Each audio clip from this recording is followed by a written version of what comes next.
Tax కట్టి medicine చదివించారు ఫ్రీగా.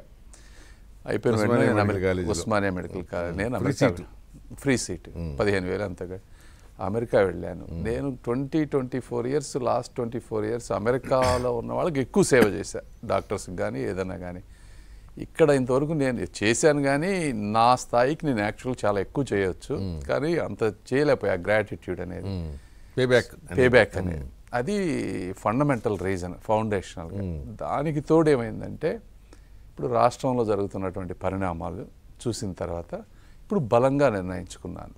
ఎట్టి పరిస్థితుల్లో ఇప్పుడు జయదేవ్ గారిని పంపించడం కానీ, ఒక అరాచకం సృష్టించటం కానీ, తెలుగుదేశం పార్టీని కానీ లేకపోతే అంత వర్గాలను టార్గెట్ చేయటం కానీ, ఇవన్నిటిని దృష్టిలో పెట్టుకొని సరే నాకు అక్కడ ఏమీ లేవు, నన్నైతే ఎవరు ఏమీ చేయలేరు, నాకు ఆ ధైర్యం ఉంది, చేసే తెగు ఉంది, చేయాలన్న ఆశయం ఉంది, కాబట్టి చెప్పండి నేను చెబుతా, ఐఎమ్ ద రైట్ పర్సన్ అని నిర్ణయించుకొని వచ్చాను. ఇప్పుడు మీకు ఇక్కడ ఏమి వ్యాపారాలు లేవు, ఏమి చేయలేవు అని మీరు అనుకుంటున్నారు. వ్యాపారం ఉండక్కర్లా, ఏమీ లేకపోవడం మనిషిగా రోడ్డు మీద తిరిగినా కేసు పెట్టచ్చు అక్కడ. ఆ పరిస్థితులు అక్కడ ఉన్నాయి. ఇప్పుడు పెడితే ఇప్పుడు గల్లా జయదేవ్ ఉన్నాడు, అతనిది ఇంపెకబుల్ ఇంటిగ్రిటీ, అవును, ఎవరు క్వశ్చన్ చేయడానికి లేదు. పైగా వాళ్ళ ఫాదరు ఆయన అమెరికాలో అన్ని సంవత్సరాలు ఉండి ఏదో ఇగో మీలాగానే ఏదో సొంత గడ్డకి ఏదో చేయాలని చెప్పి అక్కడ ఫ్యాక్టరీ పెట్టారు. ఏమైంది? మూసేయించేదాకా తీసుకెళ్ళారు. అవును, జయదేవ్ లాంటి స్ట్రాంగ్ పర్సనే తట్టుకోలేక ఇటు రాజకీయం వదిలేశాడు, ఆంధ్రప్రదేశ్ వదిలేసి తెలంగాణలో ఎక్స్పాన్షన్ పెట్టుకునే పరిస్థితికి వచ్చాడు. అతనికి ఫ్యాక్టరీ ఉంది కదా అందుకని ఇవన్నీ చేయగలిగాడని మీరు అంటారు. అవును, ఇప్పుడు రేపు పొద్దున మీరు ఉన్నారు, గెలుస్తారని మీకు నమ్మకం ఉంది కనుక సరే గెలిచారే అనుకుంటున్నాం. గెలిస్తే ఓకే, అదొకటి కొంత ఉండదు. ఓకే, అట్లా కాదుగా మీరు గెలవటం వేరు, మీ పార్టీ అధికారంలో రావడం.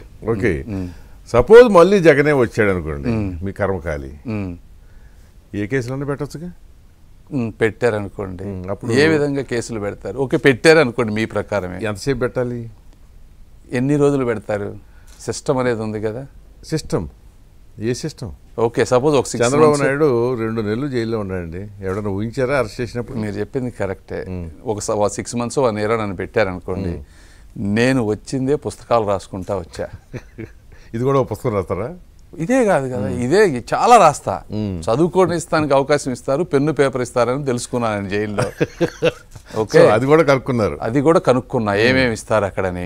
పెన్ను పేపర్ కావాల్సింది ఇస్తారంట, అది చాలు, రాసుకోవచ్చు. ఇది ఉంది, ఇది ఉన్నంత వరకు ఏమి చేయలేరు. ఒకటి, రెండోది, చిన్నప్పటి నుంచి నేనేం ఏసీ రూమ్లో పెరగలేదు. మొదటి 20 సంవత్సరాలు ఈ 3 నెలలు కూడా ఎండలో చెవటల్లో తిరుగుతున్నా. జైల్లో